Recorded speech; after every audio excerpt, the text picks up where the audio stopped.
Hey guys, this is Ken McElroy, and you are listening to the Mailbox Money Show with Bronson Hill. All right, so today I have a good friend of mine. I've got Vinney Chopra, who we call him Mr. Smiles or Mr. Positivity. He truly is one of the most positive people I've ever met. And it's awesome because with positivity, you can really overcome just about anything if you just have the right attitude, right? They say life is, it's about 90%. It's not the 90% that happens to you. It's your attitude, right? It's the attitude. I totally butchered how that goes, but there's a saying how that goes is the percentages. Charles Swindoll, he wrote Charles that. Swindoll said that. Okay. Oh yeah, he says it's 90% what happens to you and 90% what you do with it, right? So that's it. So anyway, I wanted to give you a quick intro, Vinney, and we're going to talk today about positivity. We're going to talk about assisted living, multifamily, and hotels.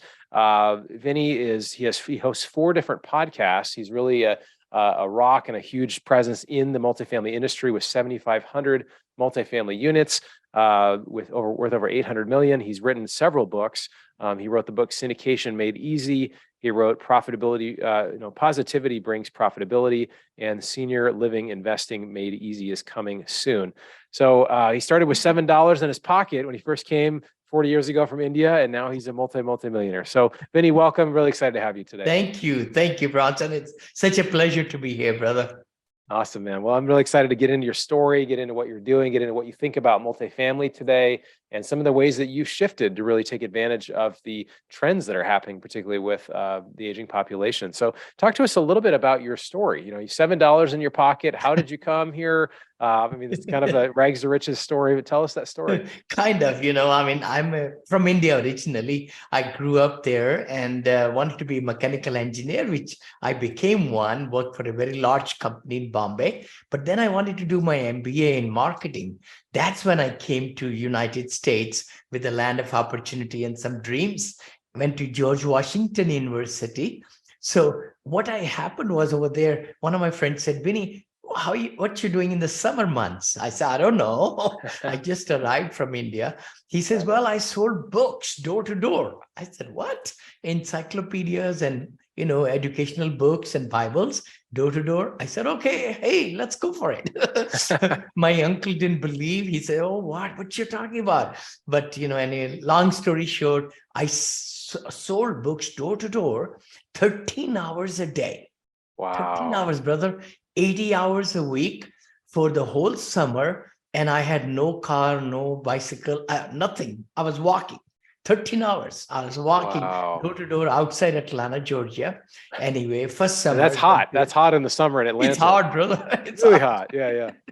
Wow. Then Pulaski, Virginia is my second summer. Third summer, I was still very, very naive. I just said, let me do one more. Before I graduate, I went to Aiken, South Carolina and did it over there. But it was good. I learned a lot of rejection and, how to overcome, persevere, and, keep my focus, with the goal in mind, things like that.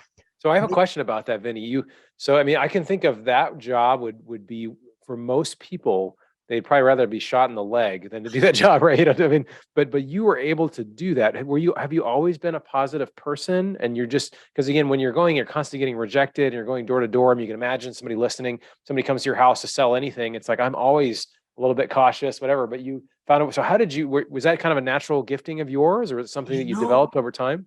I've been kind of like extrovert even back in India, but I was goal setter. And I always believed that, if I make up my mind to do something, that I'll find a way to do it, And with this program, this door-to-door sales program, they work with college students from all over USA, even from Italy also now, and France and all. People come to USA, but now it's a little different. This was way back, right? It's more electronic now, right? Right. With the books and all. But anyway, you're right. Yeah, I just kind of, when you dig into something and people say you can't do it, you figure out a way to do it, then you start liking it a little bit. And then when you see the savings, what you did in 3 months, rather than flipping hamburger or something, that even got me excited more. I bought my first car, $700 worth. Wow. Yeah. Maverick, two-door Maverick. Well, it's interesting. You're so in the middle of that. I think it's really interesting, no matter what someone's background is there's a piece to all of this about mindset, right? Yeah. Is that if the more you work on yourself, and you talked Yeah. about goals and it's personal development, and you're working on how do I get where I'm going to go? And that's the amazing thing about the US is that there's these opportunities there. If you're willing to work, you're willing to do hard work, and you're willing to work smart, right? You can continually and learn and grow. And so I can see, you go into the situation, it's hard, but you found a way to kind of turn that to where you're like, hey, this is great. Maybe what was like your talk show? Were you like, every no gets me closer to a yes? Or was it like, what was the way you kind of worked through that? It was like, love to learn knows, which I talk about it a lot now. Of course, rejection is part of winning, because if you are only looking for yes, yes, yes, yes, you'll get frustrated very badly. But the key thing is in sales, it takes so many no's to get a yes. So to understand that really helped me a lot, and I even believe right now, not all investor is going to give me 100,000, 500 or $1 million, but I need to call on so many investors, right? Yeah, absolutely. No, there's this quote by Michael Jordan, and he says, I'm going to pull it up here because I think it's so fascinating, but he says, let's see, I've missed more than 9,000 shots in my career. I've lost almost 300 games. 26 times I've taken the game-winning shot and missed. I failed over and over again in my life, and that's why I succeed.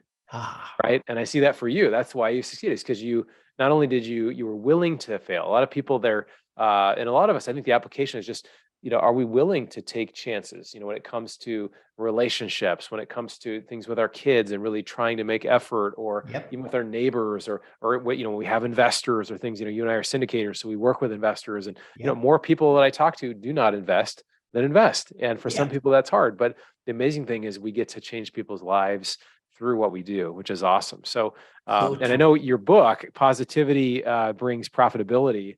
I have it on my list to read. I haven't read it yet, but I know what are some takeaways from that? I want to talk more about multifamily, but I think this is such a critical thing, because most people, they come up against challenges and they can't get a mind shift to be able to work through it. So what would you say to someone who hasn't read your book, but what's one of the secrets to being, more positive? Very good point. No, really, Bronson, that's the gist of the whole thing. And I would love anybody watching us, even if you DM, Bronson or me, I'd love to get the audio copy to you, just as a gift, and we are giving my other book also. My goal is to get it in the hands of 1 million people. So you could even spread the word and give it out to a lot. I just thought that's the great. Other part is, by being positive, it just gets your mind set in a in a habit, let's say conscious and subconscious. If we are more negative, we are always hitting with ups and downs of life and business and everything. If you're more negative, we spend so much time that we go even spiral down rather than finding a solution. So true. Hitting it, right on the crisp of it, you say, what, it happened. Okay, let's figure it out, how it happened and how can we get out of it soon, from that situation, whatever it happened, right? In our business, I had 153 people on my payroll every 2 weeks, when we were managing all our assets, and something falls apart and this and that, you say, hey, okay, as a CEO, what should I make a decision today to be able to get us, back on track, right? So being positive, the law of abundance works in your favor. Law of attraction, law of manifestation, all these are universal laws. Whether we believe them or not, they're working 24/7. So by being positive, you're able to attract more energy. The more energy you give out in your circle of friends and everybody and in your team vision, and people will adhere to you.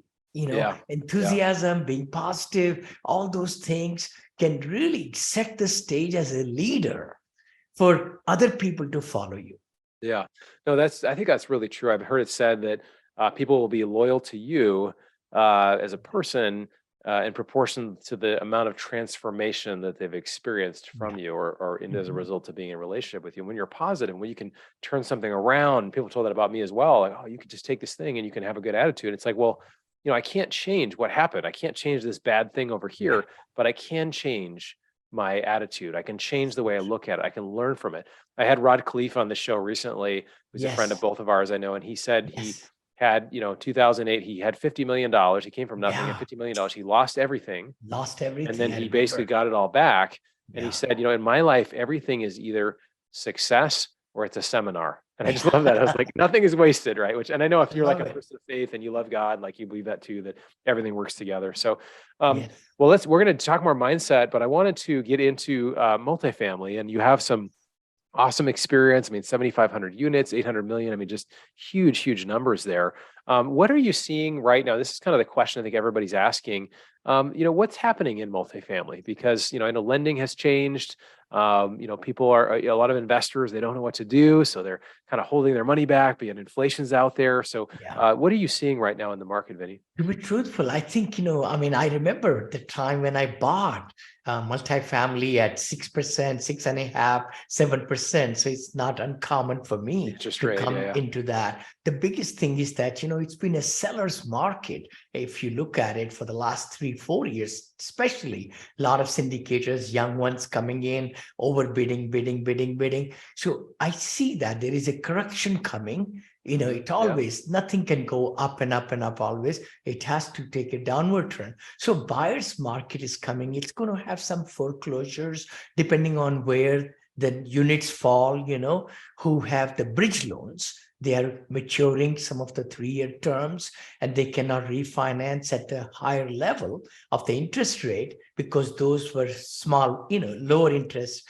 They got about 80% LTVs. Those are the other ones which will be in trouble. So again, I'm just kind of holding off a little bit, try to find out in about end of second quarter. I've prepared my investors, starting from one. I have 530 investors now, who have played ball with me, given me over 200 million. So I don't have a big list of people, but these are very strong entrepreneurs who give me 250, 500 or $1 million, usually in that range, like there. Yeah. Yeah, that's great. No, I know I've heard you speak before, and you've done a great job of both the education, because a lot of people, when they invest, they just don't, if you've never done it, everything sounds fun. When I first heard about syndication, I just thought it was such a weird word. It was like, that sounds like a mob syndicate or like a syndicated TV show. But when you start educating people about how things work and how they go, and you're helping kind of hold their hand in this. So it sounded like from what you shared, you're more cautious now. You think there's going to be some good opportunities available. Are you guys mostly of those 7,500 units, are most of those fixed rate or more agency debt, or what kind of debt?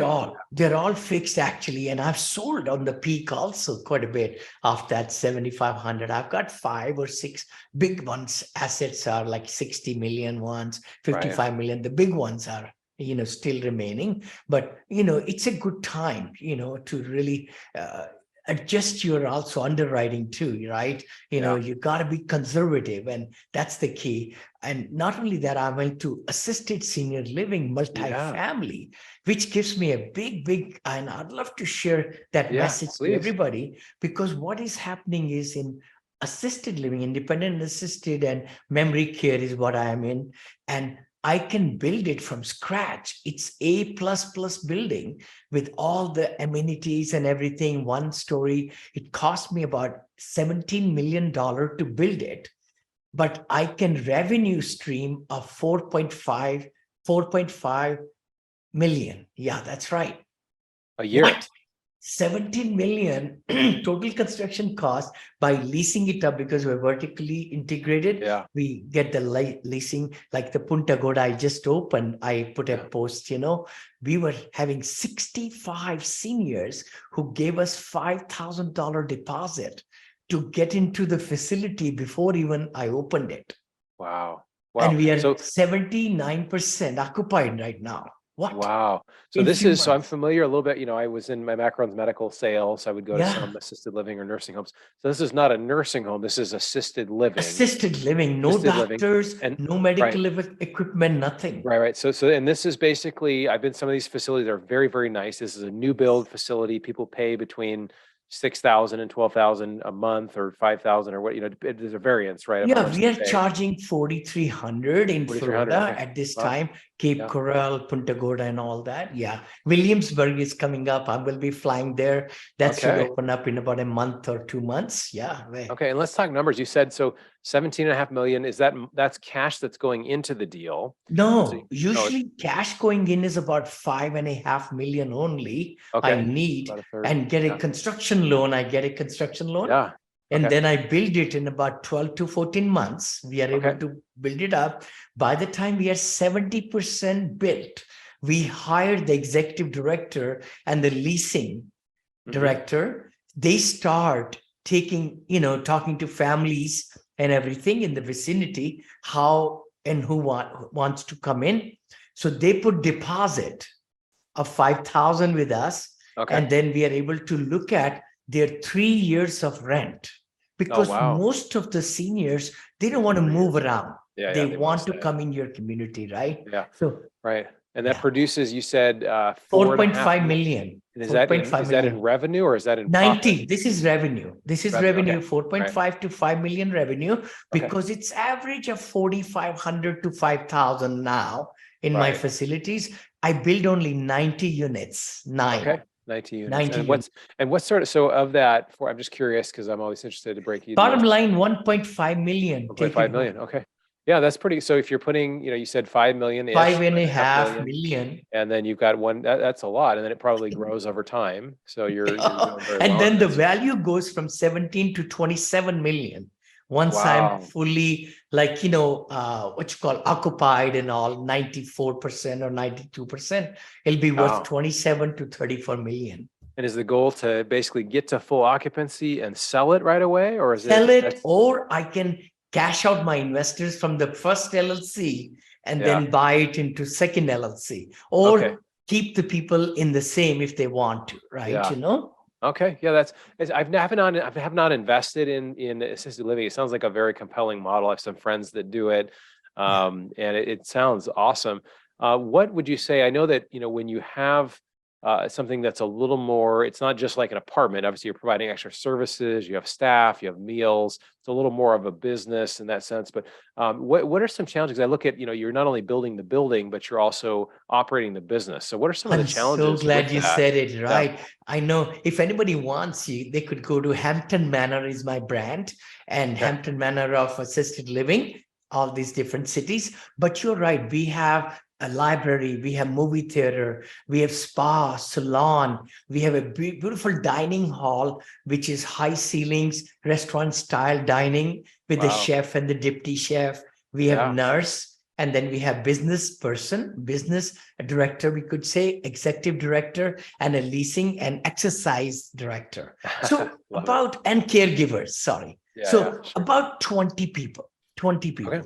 Yeah, 20 Yeah, people. So you got a But, staff there, you got a director, you got people running this. And so I guess, you look at the plus side of any business is, obviously the profitability and how things grow and you're developing. And so, but there is some, on the development side, there's some risk, obviously that the construction gets done in time and all those things Yes. are the costs. And then Yep. also with the operations. But it sounds like how many of these have you built so far? Or how many of these do you have? My partner and I have built 30 of these so far, 30, and we are building 6 right now. Okay. So we are just trying to get into a rhythm so that we can build 4 to 6, every Great. year. I love it. Are there any tax benefits for investors with that kind of investment also? Yeah? Huge, Okay. brother, because it's all brand new. So the day we occupy, which is usually, after about 14 months from the ground up, 14 to 18 months, let's say. So that's when we get the cost segregation of all this thing first year, as soon as occupancy is there. Yeah. So okay. that's So when we cost give to our segregation investors almost 50 to 60% off. Yeah.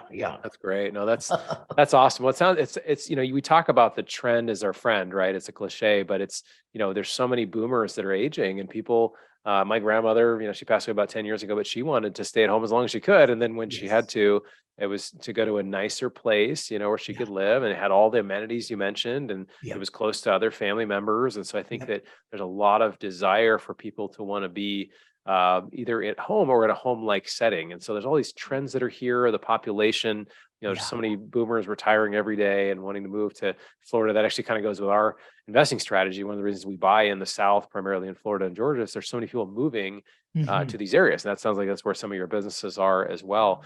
They are. Let's talk a little bit about, we talked about multifamily, we talked about the risks. Do you think that, the Fed kind of say like, okay, they're raising a little bit, they're not obviously, in control of everything, but do you think that as they start to stabilize rates or rates starts coming down, do you think that this will help to kind of money will flood back into multifamily? What will that look like? It will, brother. The thing is, see, this whole, the equation is a little different than 2007, 8, 9 right now. It's just that inflation, they had to curb the inflation, and we are seeing it. Jobs, the high tech, industry. I mean, it's giving out a lot of layoffs and all that. So I think inflation, when it's curbed, from what I've read and listened to, maybe 2 more hikes of maybe 0.25 towards the third quarter or end of the year, there might be a spiral down. It's like a V. Yeah, exactly. I've been an optimistic guy, so I know. It's going to happen. The challenge with our investing is we can't be too optimistic, right? Because then it's, the best case scenario every time. So what I hear you saying is you have your, optimistic personality, but you're also looking at the different elements and what's going to happen. But I personally believe there's so much savings of just that's on the sidelines in Americans' hands. Yes. It's like 3 or 4 times the amount that we've ever had. It's like over $5 trillion from 2020. So I think once things start to stabilize in real estate and multifamily, a lot of this money is going to flood back in. It's going to come back. Yeah, I think it's going to come back. But I love hotels too. hotels. We Yeah, did talk before we got on the show.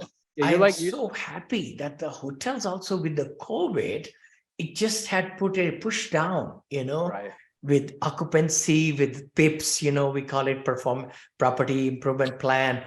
People were able to go into some, foreclosures also back then. We bought one Hilton Garden Inn just before COVID, and we just sold it last year for double the price, 12 million. Amazing. Took the cash flow from there, the 1031, bought 165 unit from the 1031 gains. Yeah. No investors' money at all. So that's great. Wow. Pretty exciting, and we're going to make almost 1.6 million net, 1.6 to 1.8 million net, cash flow on it. So, Vinney, what's the biggest? I haven't invested in hotels, but what would you say if you were talking to somebody? I know you do hotels, but like, what are some things to consider when people invest in hotels? If you were just, let's say you weren't operating, but like you were just giving somebody advice, here's like 3 or 4 things to consider when you look at like investing in a hotel. I would say just like in multifamily, right? Jobs, location. And in my senior living, no jobs. I want serene lakes and golf courses. It's opposite. Right. Same thing is true, with the hotels. I like hotels, of course, at the airports, and I like them downtown also. But in my case, I only go with the brand name hotel, like Hilton, Marriott's, and IHG, International Continental Hotels, because there is name to it. It's much better to build the high, NOI, and then you could sell them also. People like to gravitate towards that. But if people are going for boutique hotels, which I have some friends who have gone into 12 units, 15 unit at a resort location, I'm not into that, but I'm mostly into the 120 keys and above. I just feel like I can raise a lot of money for hotels. So that way, that's what I've been, if I may say that. But hotels are great investment tools because the cap rates are higher, brother. Cap rates are much higher than multifamily. Wow. So that's what I like. Well, it seems too, there's been an evolution in your business too, Vinney, where you, multifamily property is a business, right? It is a business. There's rent, there's money coming in, there's staff, but you've gone from that to be a little more, more of a business operation, right? So a multifamily is one thing, but a hotel, there's all the people that clean the rooms. There's people that go around and they do, there's you need more staff, and it is much more. It's obviously much higher returns if you run it well. but it's good. And I think probably your business experience has given you a lot of a lot of benefit to be able to branch out to these other things, which is great. And I think for a lot of passive investors, that's really true too. A lot of people start with multifamily. I call it the bread and butter of investing, right? And then you can branch out and be like, oh no, I'm doing car washes, I'm doing ATM machines, I'm doing, which are two things we do. And then you're doing hotels and you're doing assisted living, which I think is awesome. So I'm going to definitely want to get on your list, Vinney, because I'm always looking to deploy more capital. And I encourage everybody to reach out as well. Vinney, this has been just such a joy to have you on. I always appreciate just so many things, your positivity, just everything you do. And it's positivity you have is not just it's not just a smile, it's the substance behind it is that you care. And I appreciate that about you. And I think there's a spiritual belief behind that and a faith behind that, which is really wonderful. So thank you for that. Thank you for the mindset and just even your story of $7 to now over 800 million in profits. So if people want to reach out, Vinney, how can they connect with you with your books, podcasts, Sure. My books are on Amazon, both the books, and please enjoy. And also my vinneychopra.com. That's my website. I also have Monil Invest, my investing website. Then I have a third website I just put together, which is on senior living, because for the next 30, 40 years, senior living shortage is going to be here. And that's what I'm jumping on the gun last 3 years now, into senior living. And my goal is to build $1 billion, of senior livings in this decade. So I've got 7 more years to go to really do that. I think I will be able to do it. So people can reach me Instagram and YouTube, everywhere. All the places. That's great, man. Well, I really appreciate you being here today, man. Thank you again for everything. And encourage everybody to reach out. Thanks for being with us today. Thank you, Branson. All right. So Mr. Smiles, they call him Mr. Positivity, just a great guy for a lot of reasons. I just love his energy and the way that he approaches things and people. And it's just not, we talked about this, it's not uncommon that people start investing and they start with one thing and they're able to branch out to another thing. And so again, I think he has really done very well at multifamily and then realized, I can do this multifamily assisted living. And that's really going well, right? He's able to take this and build something for 17 million and then it's worth 26 million right after it starts. That's a huge way to add value. And a lot of people don't want to do it just because of the amount of work, but if you find the right partners, something like that can work really well, or the hotels as well. So I hope for you as a passive investor or active investor, you're continually educating yourself on new things out there in the marketplace, because Brian Tracy says, if you want to earn more, you have to learn more. And it is a cliche, it rhymes, it's funny, but it's true. It's really that the learning comes first. And so I hope that this show, and I hope the other things that you do, help to grow your education and how you're able to learn and able to grow your wealth as well. So thanks for taking the time to educate yourself. We'll look forward to seeing you on the next episode of Mailbox Money. You've been listening to the Mailbox Money Podcast. For more free resources, articles, and videos, go to bronsonequity.com. There you can download your copy of the special report, The Single Best Investment Strategy During and After a Pandemic. None of the information shared here is an offer to buy a specific investment, and this is for educational purposes only. Consult your financial, legal, and tax professionals and use your own common sense before making any investment decisions. Thanks for joining us, and be sure to tune in next time for more Mailbox Money.